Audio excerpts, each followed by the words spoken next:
players such as Phillip Rivers, does Jacoby Brissett? Let's look into the snow globe, if you will, of the Indianapolis Colts. Frank Ballard, Greg Ballard, Frank Reich, and Jim Irsay, and that leadership over there at 56 on 56th Street there. Yeah, I think when you have to evaluate the way the season goes, you have to evaluate every position, and can you get better at that position?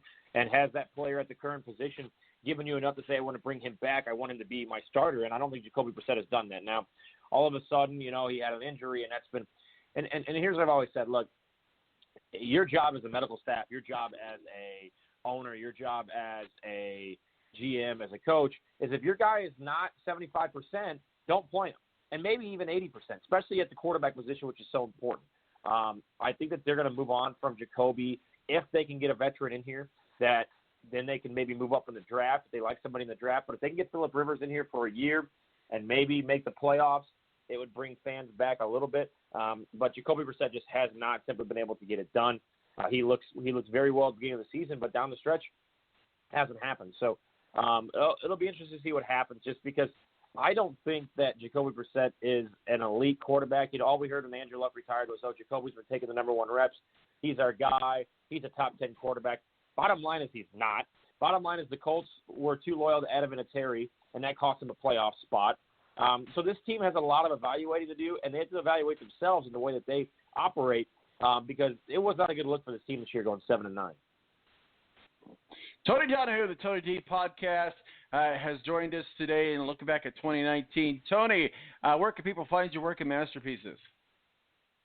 Yeah, the Tony Donahue podcast can be found on Anchor and on my Twitter at Tony D Indy. And we've got a little college basketball gambling blog coming up here at 11 on Twitter. It's at On the Bubble Show. If you want to watch that, we'll just keep on rolling. Thanks for having me. Sure, buddy. Have yourself a good weekend, and I'm going to take you up on some of those gambling tips. Sounds good, man. Take care.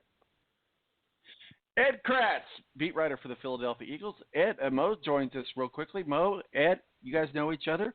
Ed, can you stick around for a couple more minutes? Yeah, you got to go. Stick around. Yeah, I can stick around, sure, for a couple minutes. Yeah, I can. Got another few minutes. Yeah, here. all right, guys.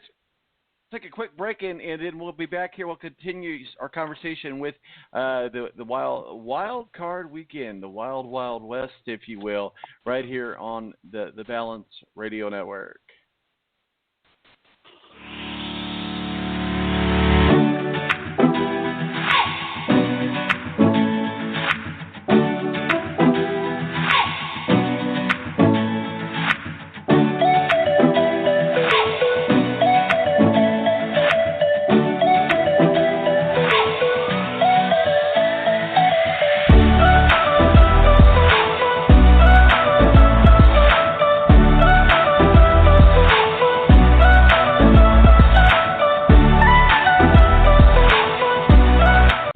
National Guard is a reserve component of the United States Air Force and serves alongside active-duty Air Force members in times of a national crisis.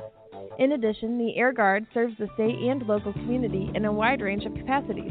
The reason people join the Air Guard is as diverse as our members and includes such reasons as a deep desire to serve their country, money for college, travel, new job skills, and the pride that goes along with belonging to the greatest military organization in the world. I joined because I felt a calling to serve my country, but I didn't want to be far away from my family, so the Indiana Air National Guard was a perfect fit for me. With over 95 different career opportunities to choose from and 100% paid college tuition to any state-funded college, why not give us a call? Call 1-800-841-3103 or visit online at goang.com to find out more. Again, that's 1-800-841-3103. The Air National Guard, guarding America, defending freedom. I can't believe it. I've been playing 4-on-4 with a barbershop quartet. Pass the ball, pass the rock. We're open, just pass the ball. Nah, I can't believe how easy it was to save hundreds of dollars on my car insurance with Geico. Yeah.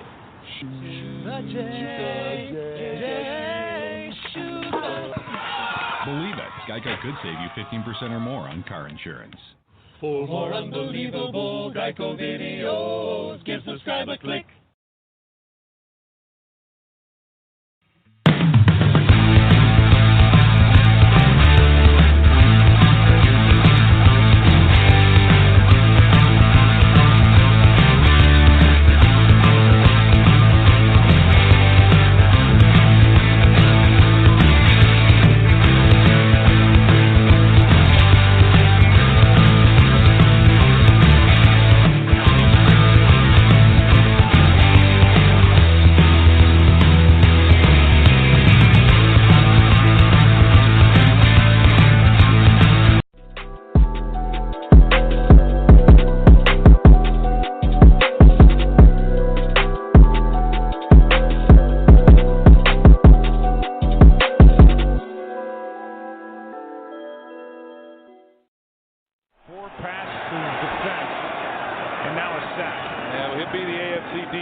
You're giving it to him right now. I am.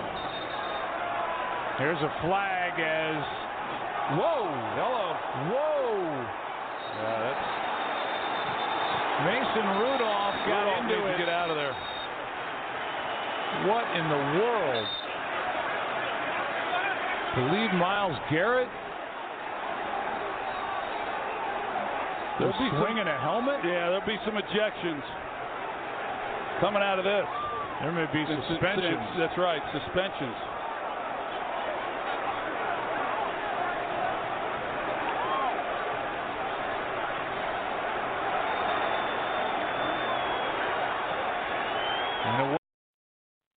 All right, welcome back to the balance. Obviously, that's a look back into 2019. Myles Garrett and the brawl with the Browns.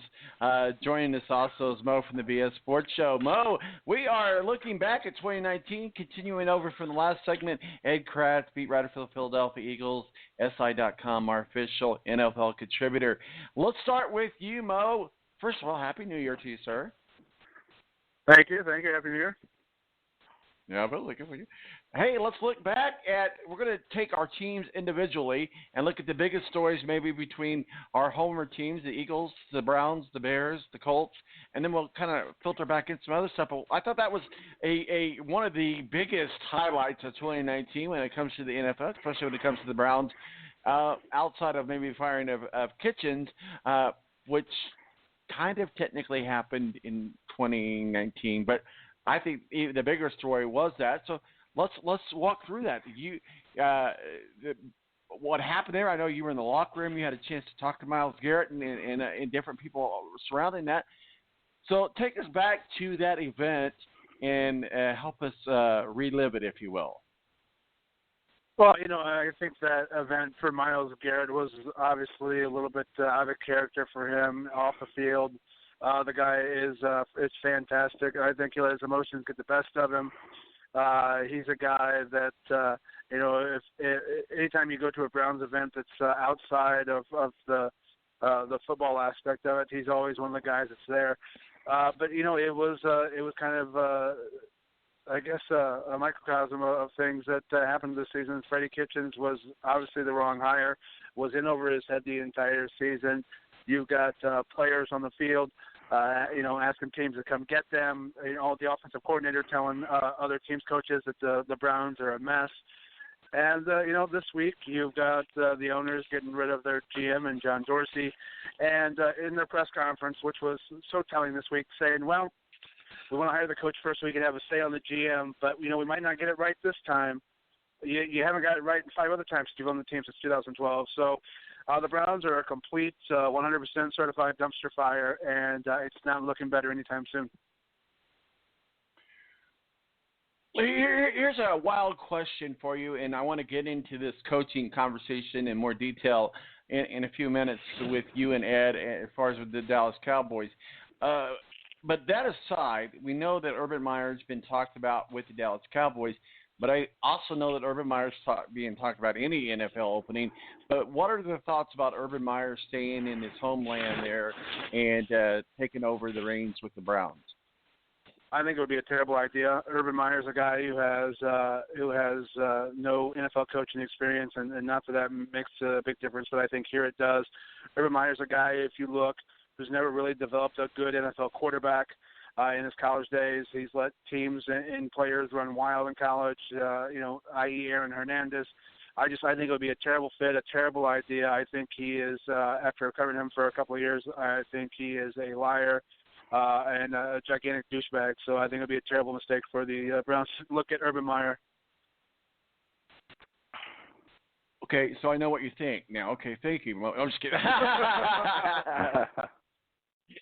Ed Kracz, beat writer for the Philadelphia Eagles, SI.com. Ed, this 2019 was a transition year for you, moving over to the SI.com platform, and I'm so glad that you're doing that. And we try to share as much of that as you can. But as you look at 2019 in pass, even though I know your season's still going, and we talked about that game earlier, but just moving prior to the playoffs and looking at the 2019.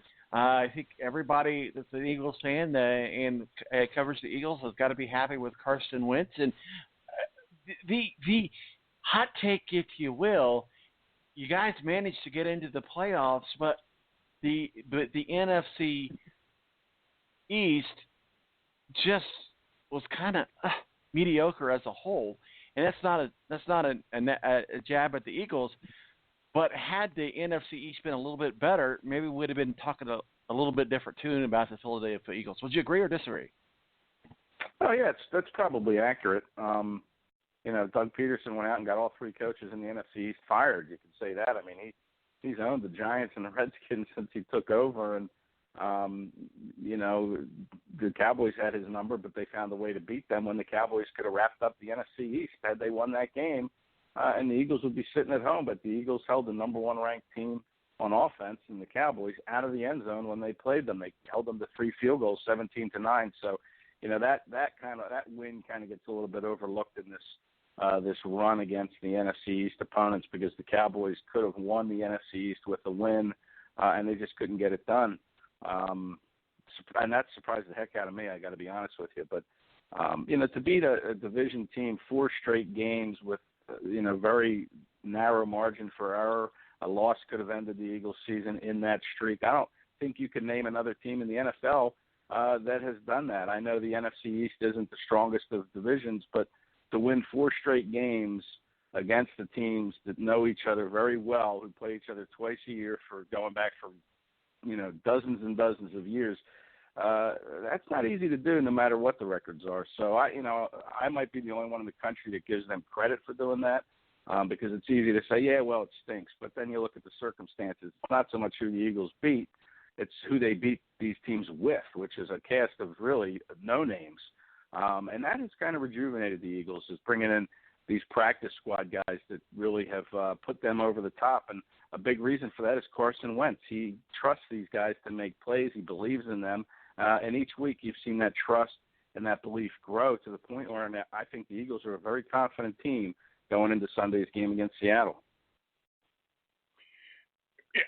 I'm excited. I'm going to be rooting for the Eagles. That's absolutely for sure. And the Eagles are my favorite NFC team, so I'm really rooting for them. But I hope it does come together. Mo, for the BS Sports Show, Mo, your other team that you cover is the Chicago Bears, another rocky road, another waves to come on. And you guys, much like the Indianapolis Colts, are looking for their franchise quarterback. Thought you found it with Mitch Trubisky. That is not the case. But the Chicago Bears, what's their future look like 2020 and look back at 2019? Well, the Bears decided to get rid of a couple of position coaches. I think the big decision is going to be whether they feel like they can move forward with Mitch Trubisky or not. He's had signs this year that he gets it, but I think the overall feeling is that Mitch Trubisky regressed. And then when you see it right in front of your eyes, when the quarterback that you could have drafted that you moved up to get Trubisky, and you see Pat Mahomes come in there and beat up on your team, I think it was just a nice reminder for Bears fans towards the end of the season that, wow, we really, screwed this up. So, the Bears have to make a decision. What are they going to do? Are they going to move forward with Mitch Trubisky or are they going to go hunting for a quarterback? And and again, there's a few quarterbacks for the top of this draft, but the Bears have the draft capital, want to spend it to go get one of those. They're kind of in the same position as the Colts, so there's not really enough draft capital that the Colts have to move up to get one of those high-ranked quarterbacks.